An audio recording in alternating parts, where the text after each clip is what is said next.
ኢትዮጵያ ማለት ጥቁር ማለት ነው። እናም የጥቁር ሕዝቦች መኖሪያ ማለት ነው። በግሪክ ነው፣ ግሪከኛ ቋንቋ ነው ኢትዮጵያ ማለት። ኢትዮጵያ ማለት የጥቁር ሕዝቦች መኖሪያ ወይም ጥቁር ሀገር ማለት ነው። አፈሯ ጥቁር ነው ያው እንደምናየው፣ እንዲሁም ሰዎቿም ያው ጥቁሮች ናቸውና ነንልና በዚያ ምክንያት ያው ኢትዮጵያ ማለት የጥቁር ሕዝቦች መኖሪያ ጥቁር አፈር ያላት ሀገር ማለት ነው። በመጻሕፍት ወረከበ አሐደ ኢትዮጵያዊ ይላል። ጥቁር አገኘ፣ ጥቁር ሰው አገኘ ለማለት ወረከበ አሐደ ኢትዮጵያዊ አንድ ጥቁር አገኘ ሲል ኢትዮጵያዊ ብሎ ገልጾት እናገኛለን። እና ኢትዮጵያ ማለት ጥቁር ማለት ነው። መልካም። የኢትዮጵያ መንፈሳዊም ሆነ ዓለማዊ ታሪኳ እንዴት ይገለጣል? ኢትዮጵያ መንፈሳዊ ታሪኳ ከዓለማዊ ታሪኳ፣ ዓለማዊ ታሪኳ ከመንፈሳዊ ታሪኳ ተለያይቶ የሚታይ አይደለም። ምክንያቱም ሀገሪቱን የሚያስተዳድሯት በመንፈሳዊነት ስለሆነ ይህንም አሁን የምናየው ይሆናል ማለት ነው። በታሪኩ ኢትዮጵያ ጥንቱን ስትመሰረት በአዳም ልጅ ነው ይላል የዓለም ታሪክ። የአዳም ልጆች 60 ናቸው። ከ60ው መካከል አንዱ ኦሪት ይባላል። ኦሪት የሚባለው ወደ ኢትዮጵያ መጥቶ ኢትዮጵያ ላይ ሀገር መስርቶ የኖረ ነው ይላል እና በዓለም ታሪክ ከኢየሩሳሌም ቀጥላ የሰው መኖሪያ የሆነች ኢትዮጵያ ናት። ከአዳም እስከ ማይአይህ ዘመን ወይም ከኦሪት እስከ ማይአይህ ዘመን ድረስ 27 መሪዎች በተከታታይ መርተዋታል ይላል ኢትዮጵያ። የዓለም ታሪክ ነው የጻፈው። ይህን ያው እንግዲህ እውነት ለመሆኑ ይህ ታሪክ በነገራችን ላይ ይህን ታሪክ ስተርክ አድማጮች አንድ ነገር ሊይዙልኝ ይፈልጋለሁ። መጻሕፍትን ለማንበብ እንድንነሳሳና ኢትዮጵያን ለማወቅ ታሪክ እንድናይ መጻሕፍት እንድንመለከት የሚል መልእክት ነው የምሰጣቸው። እኔ እውነት ነው ይህ ብቻ ነው ብዬም ልዘጋባቸው አይደለም። ማለት ከአባቶች ያገኘሁትን ነግራቸዋለሁ። ያላየ ነው ደግሞ አባቶቻችን አስቀምጠውት ያልታየ የኢትዮጵያ ታሪክ አብዛኛው ገዳማት ውስጥ ነው ያለ። ስለዚህ አጋጣሚውን ተጠቅመው ማንኛችንም ሁላችንም ማለት ነው የኢትዮጵያን ታሪክ ለማየት በር እንደ መክፈቻ ይሆናል ብዬም ስለማስብ ነው። እና የዓለም ታሪክ እስከ ማይአይህ ድረስ 27 መሪዎች መርተዋታል ኢትዮጵያን ይላል። ምን ያህል እውነት ነው ለሚለው ግን ዓለም በሙሉ በንፍር ውሃ ጠፋ ይላል በማይአይህ። ዓለም በሙሉ ነው፣ እስራኤል ብቻ አላለም። የበደሉ የእስራኤል ወይም የኢየሩሳሌም ሰዎች ብቻ ቢሆኑ ኖሮ ያችን ብቻ አጥፍቶ ያችሁ ብቻ ሆነች የሚል ነበር የሚሆነው። እና ዓለም በመላው በማይአይህ ጠፍቷል። ያን ጊዜ ደግሞ ኖህ እስከ ቤተሰቦች ብቻ ነው የዳነው። ስለዚህ ይሄ ዘመን ኢትዮጵያውያንንም የጋበዘ እንደነበረ ያሳያል። ከዚያ በኋላ ከማይአይህ በኋላ በኖህ ልጅ በኩሽ ነው ኢትዮጵያ የቀናቸው። ኩሽ የታወቁ 2 ልጆች እንዳሉት ይነገራል። ሳባና ሰብታ የሚባሉ ማለት ነው። ይሄ በነገራችን ላይ በኦሪት ዘፍጥረት ምዕራፍ 9 አንድምታው ላይ የምናገኘው ነው። ሰብታ የሚባለው ታናሹ ልጅ ነው። ሳባ የሚባለው ታላቁ ልጅ ነው። ስያሜዋ እንዴት ተገኘ? መጀመሪያም ሳባ ተብላ የተሰየመችበት ጊዜ አለ። ኢትዮጵያ የሚለው የግብር ስም ግብሯን የሚገልጥ ሁኔታዋን፣ ገጽቷን የሚያሳይ ነው። ሳባ ተብላ የተጠራችበት ወቅት አለ። እንደኬ ተብላ የተጠራችበት ወቅት አለ። አዜብ ተብላ ከዓለም አንጻር አዜብ ናት ኢትዮጵያ። እንግዲህ ለኢየሩሳሌም ኢትዮጵያ አዜብ ናት።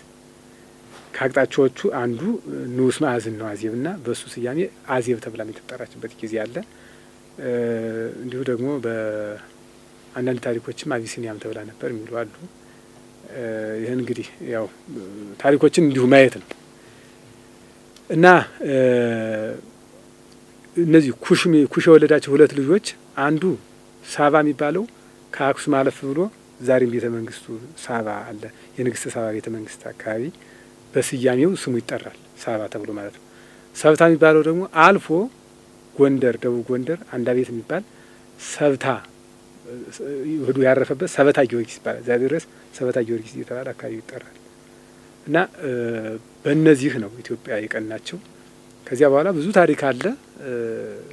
እንግዲህ የኢትዮጵያን ታሪክ በዚህ ሰዓት ማየት በጣም የሚከብድ ይሆንም። አጠር አድርጎ ለማየት ግን በተለይ 1000 ዓመት እንዲሁ በሕገ ልቡና የኖረችበት ዓመት ነው። እንዲሁም ብዙ ጊዜ አንድ ከታሪኩ አንጻር ስሰማው በጣም የሚያናድደኝ አንድ ታሪክ አለ። እውነት ለመናገር የ3000 ዓመት ታሪክ ያለን ሰዎች ነን እያሉ አንዳንድ ሰዎች ሲናገሩ ይሰማሉ። አንዱን ሺህ ገድፈው ማለት እኮ የ4000 ዓመት ታሪክ ነው ያላት ኢትዮጵያ። አዎ እና የ3000 እስከ ንግሥተ ሳባ ድረስ የ1000 ዓመት ታሪክ አለን። የሕገ ልቡናው ታሪክ በዚያ ነው። ሕገ ልቡናን ትከተል ነበር ኢትዮጵያ። እግዚአብሔር ከማምለክ ወደ ኋላ ያለችበት ጊዜ የለም። ለዚያም ነው ኢትዮጵያ እጆቿን ትዘረጋለች ሲባል ያን ጊዜም እዚያም በፊት ትዘርግታለች፣ ያን ጊዜም ትዘረጋለች፣ ወዲያውኑ ትዘረጋለች እና ምን ጊዜም ትዘረጋለች። ትዘረጋለች የሚለው አንዳንድ ሰዎች የሚጠርኩት ኋላ ትዘረጋለች እንደማለት በትንቢት እንደ ትንቢት ግን ይህን የሚያፈርሰው እዚያው ቅዱስ ዳዊት ወሀብኩሙ ውስቴቶሙ ለዘኢትዮጵያ ለኢትዮጵያ ሰዎች ምግባቸውን ሰጥሃቸው አለ እንጂ ትሰጣቸዋለህ አላለ። ሰጥሃቸው ምግባቸው ደግሞ ምንድን ነው? ወደ ኋላው የምንደርስበት ነው በታሪኩ የሚሆነው እና 1000 ዓመት በሕገ ልቡና ኖራለች። አንዳንድ ታሪክ ጸሐፊዎች ዘንዶ ታመልክ ነበረ ብለው ያን ዘመን የእግዚአብሔርን አምልኮት ወደ ዘንዶ ሰጥተው የሚናገሩ አሉ። ኢትዮጵያ ዘንዶ ታመልክበት የነበረ ጊዜ የለም።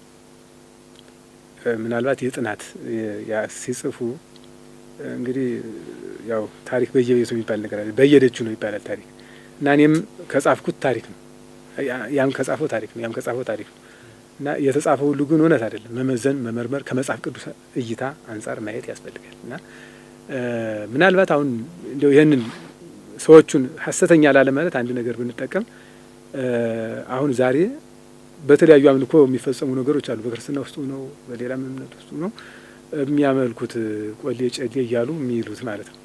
ለዛፍ የሚሰግዱ አሉ፣ የሚቀቡ ከቤታቸው አስቀምጠው ለዚያም የሚሰግዱ አሉ።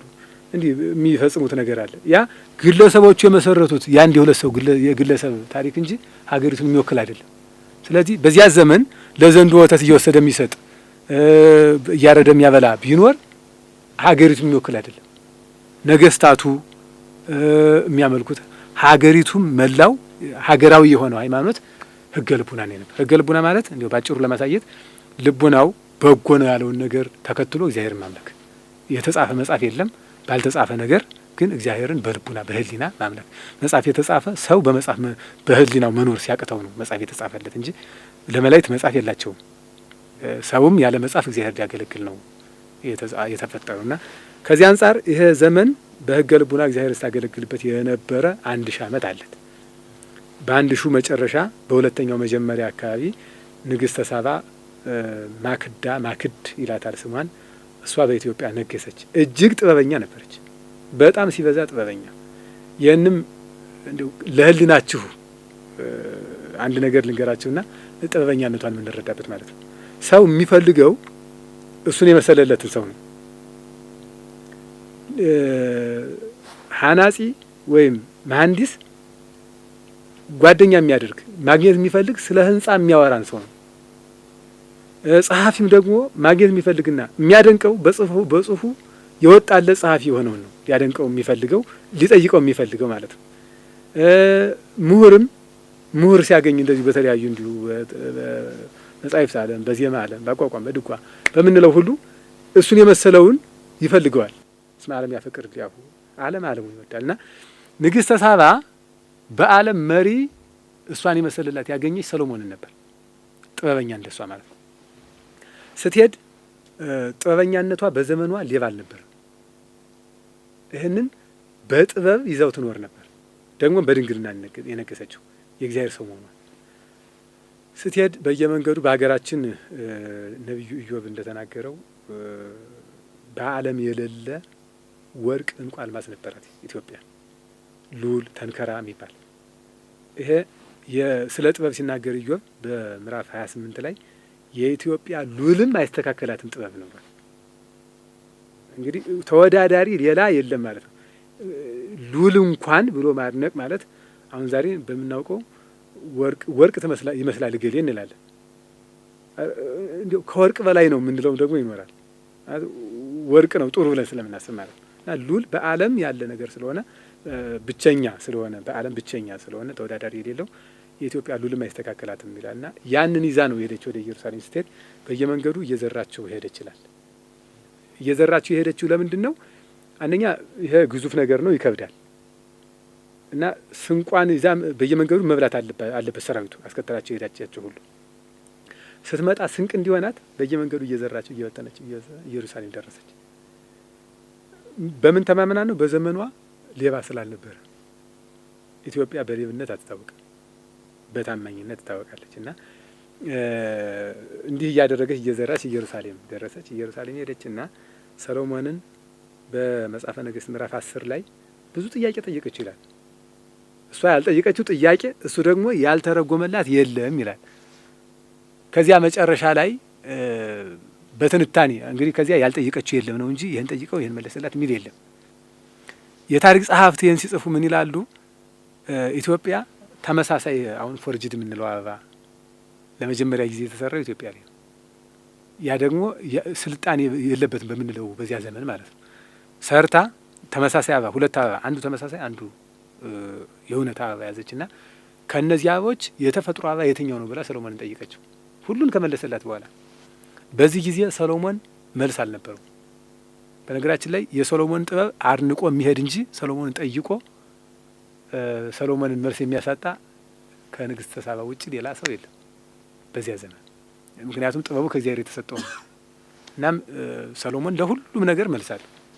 ይህን ግን መልስ አላገኘለትም ነበር። መልሱን አግኝቶታል። ግን ያገኘው በምንድን ነው? አበባውን ከጠረጴዛው ላይ ያስቀመጠው፣ ሁለቱንም መስኮቱን አስከፈተና ዝም ብለው ተቀመጡ። ንቦች በመስኮት ገቡና የተፈጥሮውን አበባ ቀስመው ያንን ተመሳሳዩን አበባ ሳይቀስሙት ወጥተው ሄዱ። ከዚያ በኋላ ይሄ ነው እውነተኛው አበባ አላት። በዚህ ምክንያት እሷም ይትባረክ እግዚአብሔር አምላከ እስራኤል ዘአንገሠ ኪያከ ላዕለ ሕዝቡ እስራኤል፣ በወገኖች በእስራኤል ላይ አንተን ያነገሰ የእስራኤል አምላክ እግዚአብሔር የተመሰገነ ይሁን አለች። ኢትዮጵያ በሕገ ልቡናን ትከተል የነበረ መሆኗን በንግስቲቱ አነጋገር እንረዳዋለን። በእስራኤል ላይ አንተን ያነገሰ እግዚአብሔር የተመሰገነ ይሁን ብላ መናገር ይሄ ታመልኮ የነበረ አምላክን ነው የምታመሰግን እንጂ የማያመልከውን ሰው አያመሰግንም። አሁንም ዛሬ ሰው የሚናገር እግዚአብሔር ይመስገን የሚል የእግዚአብሔር አማኝ ብቻ ነው። እግዚአብሔር ይመስገን የሚል ደግሞ አለ እኮ። እነ አክዓብ ብዔል ያውቃል እያሉ ከኤልያስ ጋር ሲከራከሩ ነበር። እና የምታመልከው እግዚአብሔር አምላክን ስለሆነ እግዚአብሔር ይመስገን ብላ ተናገረች። ሰሎሞን እና ንግሥተ ሳባ ተገናኝተው ይሄ ነገር ከመገለጡ በፊት ግን ራሱ ዳዊት አባቱ ዳዊት ከሰሎሞን በፊት የነበረው ዳዊት የኢትዮጵያን የእግዚአብሔር ሀገር መሆኗን ቢገልጥም ንግስቲቱም ደግሞ ምስክርነቷን ሰጥታለች። ስለዚህ እግዚአብሔርን ታመልክ የነበረች ሀገር መሆኗን በዚህ ብናውቅም በጥበቧም ደግሞ ታሪኳ ጉልህ ዓለም አቀፍ እይታ ያለው ሆኖ እንደነበረ በዚያም ዘመን የምናየው እውነታ ነው። ከዚያ እየወረድንም ብዙ ታሪኮች አሉ። በተለይ በእስራኤል ምርኮ ጊዜ እስራኤል ተማርኮ ፋርስ ባቢሎን በወረዱ ጊዜ የኢትዮጵያው ንጉሥ ዙሪያ የሰማ ከብዙ ዓመት በኋላ ነበረ እና መልእክተኞችን ልኮ እስከ ማይዜኑ የምትል መጽሐፍ በየላይብረሪው ታገኛላችሁ። እሱ ከማይዜኑ ትባላለች። ያቺ መጽሐፍ የዘሩባቤል ጥበብ ቢኖርበትም ዘሩባቤል የመለሰው መልስ በሲት መጉ ወይን መጉ ብሎ የመለሰው ጽድቅ መጉ ብሎ የመለሰው ቢኖርም ግን ደግሞ ማለቱ ነው ንጉሱ ጥያቄ ጠይቆ ይህን የመለሰልኝን እሸልመዋለሁ አለ እና የሚያሸንፈው ምንድን ነው ብሎ ነበር የጠየቀው። ሌሎቹ ወይን ይመጉ ንጉስ ያሸንፋል ወይን ያሸንፋል ሲሉ ዘሩባቤል ግን በሲት ሴት ታሸንፋለች፣ እውነት ያሸንፋል አለ። ማስረጃ ሲሉት አንተ ንጉስ ነህ፣ ዓለምን ትገዛለህ። ነገር ግን ከአንተ ራስ ላይ ዘውዱን አንስታ ስትወስደው ሚስትህ ዝም ትላታለህ፣ ስትቆጣብህ ተባብላታለህ። ስለዚህ እሷ ታሸንፋለች። ተከራካሪዎች ሲከራከሩ ውለው የማታ እውነት ያሸንፋል። ስለዚህ እውነትም እውነት ነው፣ እውነት ያሸንፋል እና ሁለቱ ያሸንፋል ብሎ ዘሩባቤል ሲል ምን ልሸልምህ ምን ልስጥህ ሲለው እስራኤላውያንን ወደ ሀገራችን መልሰን አለ። በዚህ ምክንያት እስራኤላውያን ወደ ሀገራቸው እንዲመለሱ ሆነ። ከ70 ዓመት በኋላ በስደት ከኖሩ ቅድመ ልደተ ክርስቶስ 500 ዓመት ላይ ነው ተማርከው የነበረ ማለት በ5000 ዓመት ዓለም ላይ ነው ተማርከው የነበረ እስራኤል ወደ ፋርስ ባቢሎን። እዚህ ጋር ተጨማሪ ደግሞ ዙሪያ የእስራኤልን ስደትና በዚያው ላይ ያለባቸውን ስቃይ ሲሰማ እስራኤላውያን በዚያ ሲኖሩ ስቃያቸው ብዙ ነበረ። ከስቃያቸው አንዱ በክረምት ውሃው ሞልቶ ወይም ጭቃ ሆኖ መሬቱ አላሳልፋቸው ካለ እስራኤላዊውን አጋድመው ጫማህ ጭቃ እንዳይነካ ተብለው እስራኤላዊውን ከጭቃው ላይ አጋድመው እሱን በላዩ ላይ እየረገጡት ያልፉ ነበረ። የፋርስ ባቢሎን ወይም ኢራንና ኢራቅ የምትባለው ዛሬ እንዲያ እያደረጉ ያልፉበት ነበር እና በዚያ ዘመን ሃይማኖታችን ሁለታችንም ሕገ ልቡናን ተቀብለን ከሕገ ልቡና ደግሞ በንግስተ ሳባ አማካኝነት ሕገ ኦሪትን ተቀብለን የመጣንን በቀዳማዊ ምኒልክ አማካኝነት ማለት ነው። ስለዚህ በሕገ ኦሪት የምናምን ሁላችን። በሕገ ልቡናስ? በሕገ ልቡና የምናምን ነበር። ኋላ ደግሞ በሕገ ኦሪት ያ ዘመን በሕገ ኦሪት የምናምንበት ሕገ ልቡናን ተቀብለን ከሕገ ልቡና ወደ ሕገ ኦሪት የተሸጋገርንበት ዘመን ነው የነበረ። ስለዚህ ዙሪያ እንደሰማ ምንድነው መልእክተኞቹን የላካቸው? ከዚህ በእግራቸው ተጉዘው ኢራንና ኢራቅ ድረስ ማለት ነው። ከኢትዮጵያ ተጉዘው ሂደው ደብዳቤውን እንዲሰጡ ተደረጉ። ኢትዮጵያውያን የኢትዮጵያ መልእክተኞች 2 መልእክተኞችን ነው የላከ ይላል። አንዱ ሞቶ በመንገድ ላይ ቀረ፣ አንዱ ደርሶ መልእክቱን አደረሰ ይላል። እና እነዚህ መልእክተኞች ይዘውት የሄዱት ደብዳቤ ምንድን ነበር? ወገኖች እስራኤልን ተለቅ እንደው ልቀቅ፣ ያለዚያ በኃይል እመጣብሃለሁ የሚል ነበር። እስራኤላውያንን የማረከውን የኢትዮጵያዊ ንጉሥ ዙሪያ ግን በማስፈራሪያ ቃል ማለት ነው እመጣብሃለሁ ማለት የቁጣ አነጋገር ነው። እንዲህ አድርጎ እስራኤል ወገኖቹን እንዲመለሱ በማድረግ ዙሪያ ያደረገው ነገር የሚገርም ነበር። ከዚያም በኋላ መጻሕፍትን በመቀበልም ዙሪያ ትልቅ አስተዋጽኦ ያበረከተ ሰው ነው። እንደ ምኒልክ 24ቱ መጻሕፍት ነው ይዞ የመጣ ወደ ሀገራችን። እንግዲህ 46ቱ ናቸው ብሉያት፣ 46 ናቸው። በምኒልክ ዘመን የተደረሱትን ምኒልክ ይዞ መጣ። ቀዳማዊ ምኒልክ ማለት ነው። ቀዳማዊ ምኒልክ። ከዚያ በኋላ ግን በምኒልክና በዙሪያ መካከል ደግሞ ከ24 46 ለመሙላት የሚቀረንን ማለት ነው። እሱን ደግሞ የዚህ የነ ሰሎሞንን ራሱ ሰሎሞን የደረሰው ከመጀመሪያው ይመጣ ከሰሎሞን በኋላ የተደረሱ እነዚህ 16ቱ የነቢያት መጻሕፍት፣ ሌሎችም እንደዚህ እነ ሲራክ እነ መቃብያን እነዚህ ኋላ ነው የመጡ። ያንን መጽሐፍ ኋላ እንደገና እስራኤላውያን ወደዚያ ሲማረኩ እዚህ መጽሐፋቸውን አቃጥለው ስለወሰዷቸው መጽሐፍ አልነበራቸውም እና እዝራ ሱቱኤል ግብር ገብቶ ያገኘው መጽሐፍ እውነት መሆኑን ከኢትዮጵያ እንደገና ከግዕዝ ወደ ዕብራይስጥ ተተርጉሞ ነው ያረጋገጡበት። እንደገና እዚህ ያለውን ወደዚያ ሲሰጥ ከነሱ ያለውን ደግሞ ወደዚህ እንዲያመጡለት አድርጎ ነው እና ነገስታቷ የኢትዮጵያ ነገስታቷም በዚሁ በእምነቷ ውስጥ ያሉ ስለሆኑ ታሪኳ ከነገስታት ጋር የተያዘ ነው። መንፈሳዊ ታሪኳ ለዚያ ነው መግቢያ ላይ መንፈሳዊና ዓለማዊ ምን ታሪክ የላትም ኢትዮጵያ፣ የተያዘ ነው የተገናኘ ነው ማለት ይሄ እና በዙሪያ ዘመን ይህን ያህል ተጽዕኖ ፈጣሪ ሀገር ነበረች። ከዚያም ቀጥለን ቀዳማዊት ንግስተ ህንደኬ የምንላታለች።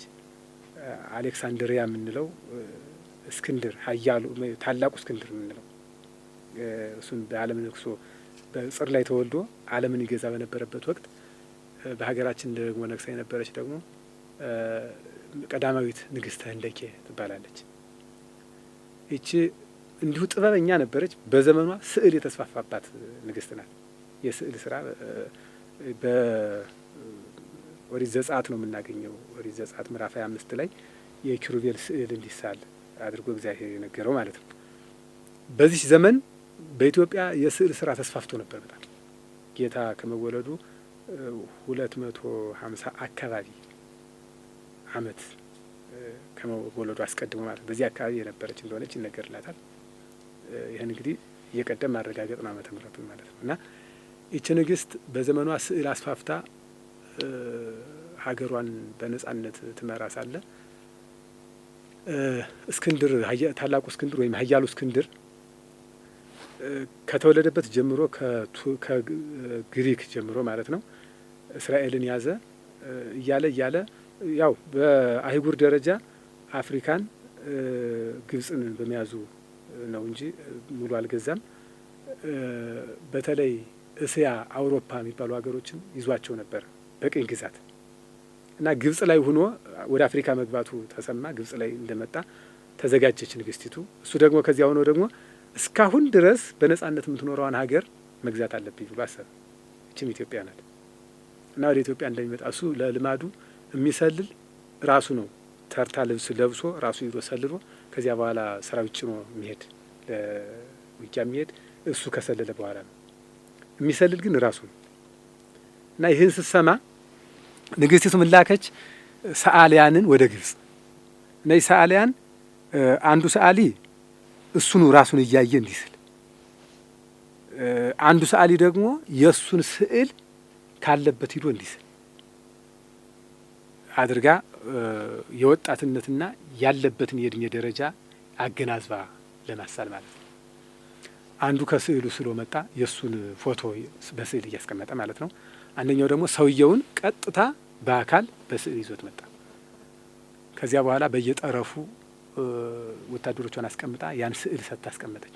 ይህንን ስዕል አይታችሁ ይህን የሚመስል ሰው ከመጣ ይዛችሁ ወደኛ አምጡልኝ ብላ ያው ያለችው አልቀረም። መጣ።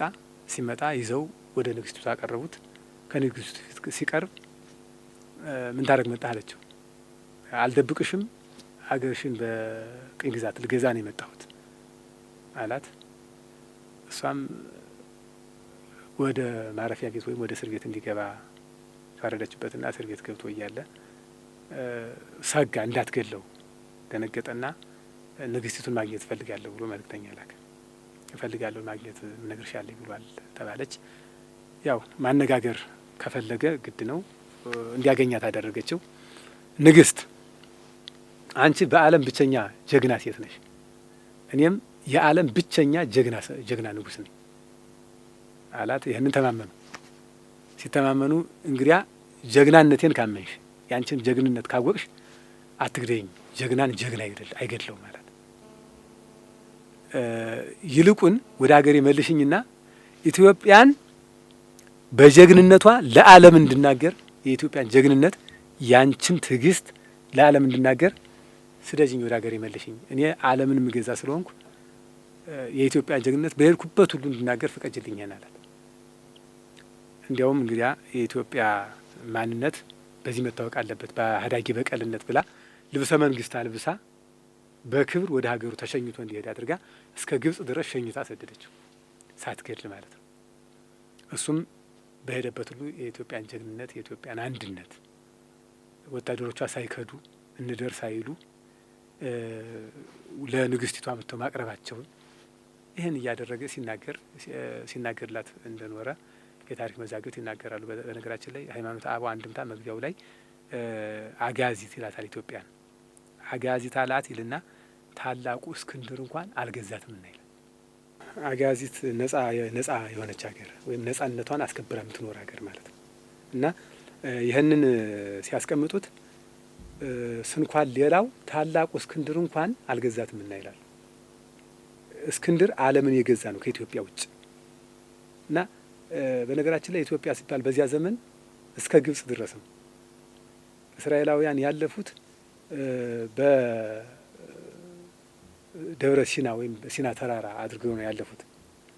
በዚያ መካከል ግን ምድያም የምትባለው ሀገር ይቺ ደብረ ሲና ምድያም የምትባል ሀገር ናት።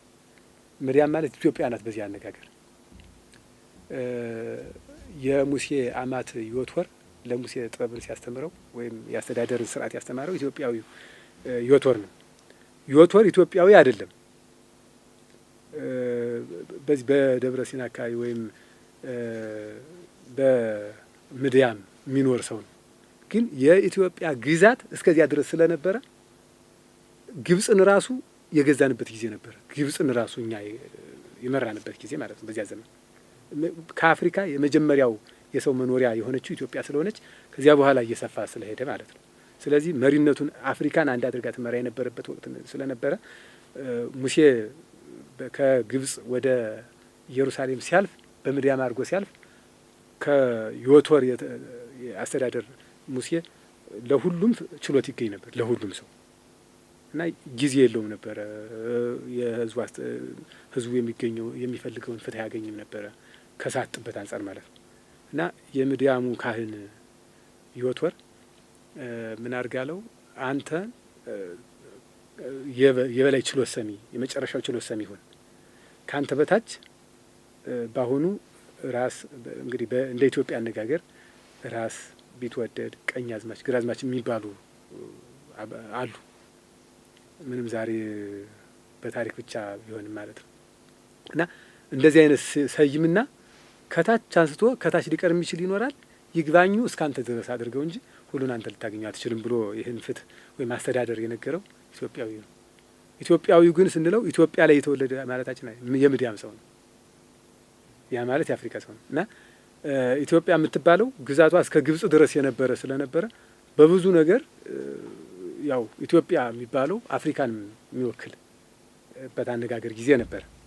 እና አሁን የምንነጋገረው ይቺ ንግስት ህንደኬ ግብጽ ላይ የመጣው ከግብጽ ኢትዮጵያ ገባ ስንል መካከል እንግዲህ ሱዳን አለ ማን አለ ያ የኢትዮጵያ ስለነበር እና መጥቶ እንዲህ የእሷንም ዝና ተናግሮ እንዲህ እንደሄደ ሃይማኖተ አበው መግቢያው ላይ በመቅደሙ ይናገራል። መጽሐፉ እዚያ ላይ ነው የሚገኘው። ግን በአጭሩ ነው የሚያደርገው። ግንዛቤ ያስፈልገዋል። አጋዚት አላት ታላቁ እስክንድር እንኳን አልገዛትምና ብሎ አሳይቶት ይሄዳል። ከዚህ በኋላ ያለውን በየገዳማቱ በሚገኙ የታሪክ መጻሕፍት ነው የምናገኘው። እንግዲህ ኢትዮጵያ በጀግንነቷ በጥበቧ እንዲህ ስትሆን በነገረ ሃይማኖትም በኩል መስዋዕተ ኦሪት ሲሰዋባቸው የነበሩ ብዙ ቦታዎች አሉ። በተለይ የሚታወቁት አክሱም፣ ደብረ ጽላሎ አራቱ በተለይ ይታወቃሉ። ግን ከዚያ ውስጥ ደግሞ እንደገና ደግሞ እነዚህ በይፋ የተሰዋባቸው ናቸው። እንግዲህ መስዋዕት ብዙ አይነት ነው። የስርየት አለ፣ የስርየት ኃጢአት ብዙ ስርየት የሚያገኙበት አለ። የምስጋና መስዋዕት አለ፣ ዝም ብሎ እንዲሁ በሊቀ ካህናቱ የሚቀርብ አለ እና ለስርየት የሚሰዋው መስዋዕት በተለይ ሕዝብ ባለበት ሁሉ ይቀርባል። የሕዝቡን ኃጢአት ለማስተስረይ ኢዮብ ያቀርበው እንደነበረው ጧት ማታ ቀን መስዋዕት ያቀርብ ነበር። የጧትና የማታው ለልጆቹ የቀኑ ለሱና ለሚስቱ እንዲህ እየሆነ ይቀርብ ነበር መስዋዕት በኢዮብ። እንደዚያ መስዋዕት የቀረበባቸው ቦታዎች በጣም እጅግ ብዙዎች ናቸው እና መስዋዕተ ኦሪትን ከመጽሐፈ ኦሪት ጋር ተቀብላ ሕገ ልቡናን እስከ መስዋዕቱ ተቀብላ የምትኖር ሀገር እንደሆነች ብዙ ተጨባጭ ምስክሮች አሉ። ተጨባጭ የምናያቸው ማለት ነው። ለምሳሌ የአክሱም ሐውልት አለ። የአክሱም ሐውልት ግዝረትን ለመቀበሏ አባቶች ግዝረትን እንቀበላለን ብለው ያስቀመጡት ሐውልት ነው። የአክሱም ሐውልት የተገዘረ የወንድ ልጅ ብልት ነው የሚመስል። ያ እንዲሁ ነው የተቀመጠው። የአብርሃም ልጆች ነን፣ ግዝረተ አብርሃምን የተቀበልን ነን ለማለት ነው። አዎ በሕገ ልቡና ግዝረትን ኋላም ደግሞ በግዝረት ኦሪትን እንዲያደርገው በአብርሃም ስርዓት የሚኖሩ መሆናቸውን ለማሳየቱ እና እንደዚህ ተጨባጭ የሆኑ ጣና ገዳሙ ስንገባ መስዋዕተ ኦሪቱ ይሰዋበት የነበር መሰዊያው ተቀምጦ እናገኛለን። እዚህ ቤተ መንግስቱ አዲስ አበባ ከሙዚየሙ ስንገባ መስዋዕተ ኦሪት ይሰዋበት የነበር መሰዊያ አለ እዚህ ውስጥ በሀገር ቅርስነት ደረጃ ተቀምጦ ማለት ነው። እና በዚህ ሁሉ ኢትዮጵያ ተጨባጭ ምስክር ያላት ሀገር ናት። ነጻ ሁና መኖሯ እነዚህን ነገሮችም ይዛ እንድትቀጥል ማለት ነው።